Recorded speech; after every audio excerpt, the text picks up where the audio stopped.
আসসালামু আলাইকুম বন্ধুরা, আজকে আমরা ফটোকপি মেশিনের অতি গুরুত্বপূর্ণ একটি বিষয় নিয়ে আলোচনা করব। সেটি হলো, আমরা যখন আমাদের মেশিনে ফটোকপি করার পরে আমাদের মেশিনটা খুব ভালোভাবে চলে, তখন আমরা যখন অনেক বেশি পরিমাণে ফটোকপি করি তখন আমাদের মেশিনের কিছু পরিবর্তন লক্ষ্য করা যায়। যেমন আমাদের মেশিনটা একটু আওয়াজটা চেঞ্জ হয়, এরপরে মেশিনের ফটোকপি করা হয়ে গেলে কিছু সমস্যার সম্মুখীন হতে হয়। তো এসব বিষয়গুলো আসলে আমাদের একটি কাজ যদি আমরা করি, তাহলে আমাদের মেশিনে যদি আমরা 1000 কপিও ফটোকপি করি, তাহলে আমাদের মেশিনে কোনো প্রকার সমস্যা হওয়ার কথা না। তো আজকে সে বিষয়টা নিয়ে আলোচনা করব যে একটি মেশিনের যখন 500 থেকে 1000 কপি ফটোকপি করা হয়, ফটোকপিটা করার পরে আমাদের যে কাজগুলো করলে আমাদের মেশিনটা সম্পূর্ণ সুরক্ষিত থাকবে, কোনো প্রকার সমস্যা হবে না। তো সেই বিষয়টা নিয়ে আলোচনা করব। তার জন্য সর্বপ্রথম আমরা যে বিষয়টা দেখব সেটি হচ্ছে, আমরা মেশিনের ডালাটা এভাবে খুলে নিই। খুলে নেওয়ার পরে আমাদের মেশিনের একটি জিনিস আমাদের লক্ষ্য রাখতে হবে, সেটি হলো, দেখুন, আমাদের এই যে মেশিনটা ফটোকপি যখন আমরা করি তখন আমাদের প্রথমে যে কাজটি করতে হবে, আমরা 50 থেকে 100 কপি অথবা 150 কপি 200 কপি ফটোকপি করলাম। আমরা যদি দেখি যে আমাদের ফটোকপিটা অনেক বেশি পরিমাণে করা লাগবে, তখন আমরা যে কাজটি করব, সাধারণত আমাদের মেশিনের কাগজগুলো থাকে, এই যে নিচে যে ড্রয়ার, এই ড্রয়ারে থাকে, আমরা ড্রয়ারে দিয়ে রাখি A4 সাইজের কাগজগুলো। এখন আমরা এই ড্রয়ারের থেকে ফটোকপি করে থাকি। আমরা ছোট্ট একটি ভুল করে থাকি, সেটা হচ্ছে যখন আমাদের অনেক বেশি পরিমাণে ফটোকপি করা লাগবে তখন আমরা এটিকে এভাবে খুলে দেবো। এভাবে যদি খুলে দিই তাহলে এই সাইডে বাতাস প্রবেশ করবে, তাহলে আমাদের মেশিনটা কাজ করতে সুবিধা হবে, মেশিনটা অতিরিক্ত হিট হবে না।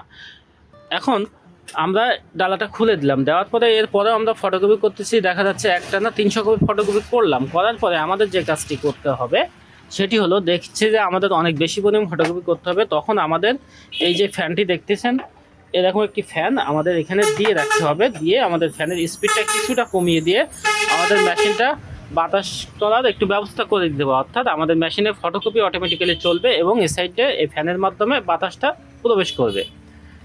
যদি এরকমটা করি তাহলে আমাদের মেশিনে যত কপি ফটোকপি করি না কেন, আমাদের মেশিনে কোনো প্রকার সমস্যা হবে না। এখন ধরে নিলাম যে আমাদের মেশিনের ফটোকপি করা হয়ে গেল, অর্থাৎ আমরা এখন 1000 কপি ফটোকপি করলাম। করার পরে আমাদের কোন কাজটা করতে হবে, সেটি হচ্ছে, আমরা এই মেশিনের ডালাটা খুলে নিই। খুলে নেওয়ার পরে আমাদের এখানে আমরা যদি দেখি যে মেশিনের যে ডেভেলপার ইউনিটটা আমাদের আছে, এই ইউনিটের উপরে আমাদের এখানে হচ্ছে হিট রোলারের ইউনিট আছে। এই হিট রোলারের ইউনিটে আমাদের যে মেশিন যখন চলে তখন আমাদের মেশিনটার যে হিটটা হয় সেটা হচ্ছে এখান থেকে, অর্থাৎ এর ভিতরে আমাদের হিটার আছে। এই হিটারটি একটি রোলারের ভিতরে ঢোকানো আছে। রোলারটি প্রচণ্ড গরম হয়, যার কারণে আমাদের ফটোকপিটা কাগজে বসে যায়। তো আমরা ফটোকপি হয়ে যাওয়ার পর যে কাজটি করতে হবে সেটা হচ্ছে, আমাদের হিট রোলারের যে ডালাটি, দেখুন এখানে একটি লক আছে, আমরা এভাবে চাপ দেবো, দিলে আমাদের এটি লকটা এভাবে লেগে যাবে, অর্থাৎ আমাদের হিট রোলার যে রোলারটি এখানে দেখা যাবে। তাহলে আমাদের 1000 কপি ধরুন আমরা এখন ফটোকপি করলাম, করার পরে আমরা এই ডালাটি উঠে রাখবো।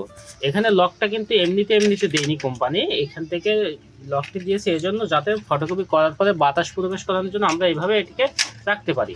তো আমি লকটা এভাবে দিয়ে দিলাম। দেওয়ার পরে আমার মেশিনটা এখানে ফাঁকাটা আছে, অর্থাৎ এখানে এখন বাতাস প্রবেশ করবে। এরপরে আমরা ওই ফ্যানটা আবার দিয়ে দেবো, কিছু সময় বাতাস করবো যখন অনেক বেশি পরিমাণ ফটোকপি করবো, কেননা আমাদের মেশিনটা এত বেশি পরিমাণ চাপ নেওয়ার মতো ধারণ ক্ষমতা এর না, তবুও আমরা অনেক বেশি ফটোকপি করে থাকি।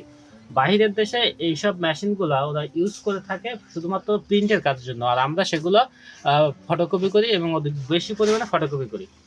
যদি আমরা এটি খুলে রাখি, এরকম খোলার পরে আমরা যদি লক্ষ্য করি, দেখুন আমাদের যে হিট রোলারটি আছে, এই হিট রোলারের গায়ে একটি আবরণ, অর্থাৎ এখানে একটি আবরণ থাকে, একটি পেপারের মতো একটি আবরণ থাকে। এই আবরণটি আমাদের উঠে যায় যদি অতিরিক্ত পরিমাণে হিট হয়। হিট হওয়ার পরে আমরা যদি এভাবে রেখে দিই, একটা গুমস গরম পড়ে, যার কারণে আমাদের এখান থেকে এই প্লেটগুলো উঠে যায়। যখন এটি উঠে যাবে, অর্থাৎ যে জায়গার থেকে আমাদের এই কালো অংশটি উঠে যাবে রোলারের গায়ের, এই কালো সেই অংশে আমাদের ফটোকপিটা ঘোলা হয়ে যাবে, অর্থাৎ আমাদের কালিটা কাগজে আর বসতে পারবে না। তখন আমরা যদি ওখানে হাত ঘষি তাহলে আমাদের ওখান থেকে কালিটা উঠে যাবে, অর্থাৎ ওই অংশটায় আমরা ফটোকপি করতে পারবো না, ওই অংশটায় কাগজের ওই অংশটায় ফটোকপি হবে না। এই জন্য আমাদের এটিকে উঠিয়ে দিয়ে একটু বাতাস করে মেশিনটা ঠান্ডা করে নিতে হবে। এখন এ হচ্ছে দ্বিতীয় বিষয়। 3 নম্বরে যে বিষয়টা নিয়ে কথা বলবো সেটি হচ্ছে আমাদের মেশিনটা আমরা ফটোকপি করলাম। ফটোকপি করতে করতে আমাদের ফটোকপি যখন 10,000 কপি, আনুমানিক 10,000 কপির মতো ফটোকপি হয়ে যায়, তখন আমাদের মেশিনের এই ডেভেলপার যে ইউনিটটা আছে, ইউনিটের উপরে যে অংশটি থাকে, এখানে যে ডাস্ট কালি আমাদের জমে, এই কালিগুলো আমাদের পরিষ্কার করে দিতে হয়। আনুমানিক 8 থেকে 10,000 কপি হলে এখান থেকে আমাদের মেশিনের কিছু সমস্যা আমরা লক্ষ্য করতে পারি। যেমন আমাদের মেশিনের অনেক সময় বিকট আওয়াজ করতে পারে, এখান থেকে গিয়ারগুলো জ্যাম হয়ে যায়, ডাস্ট কালিগুলো জমে। তো আমরা সে পর্যন্ত আর নিয়ে যাব না। আমরা যদি মনে করুন 1 থেকে 1,500 কপি ফটোকপি করলাম, করার পরে আমাদের এইখানে যে ডাস্ট কালিটা জমে এটা আমরা পরিষ্কার করে ফেলবো। যদি আমরা এরকম করতে পারি তাহলে আমাদের এই মেশিনটা আর সমস্যা হবে না। তাই যত কপি ফটোকপি করি না কেন বন্ধুরা, ফটোকপি মেশিনের নতুন নতুন ভিডিও পেতে আমার চ্যানেলটি সাবস্ক্রাইব করে রাখুন এবং আমার পাশে থাকুন। ধন্যবাদ।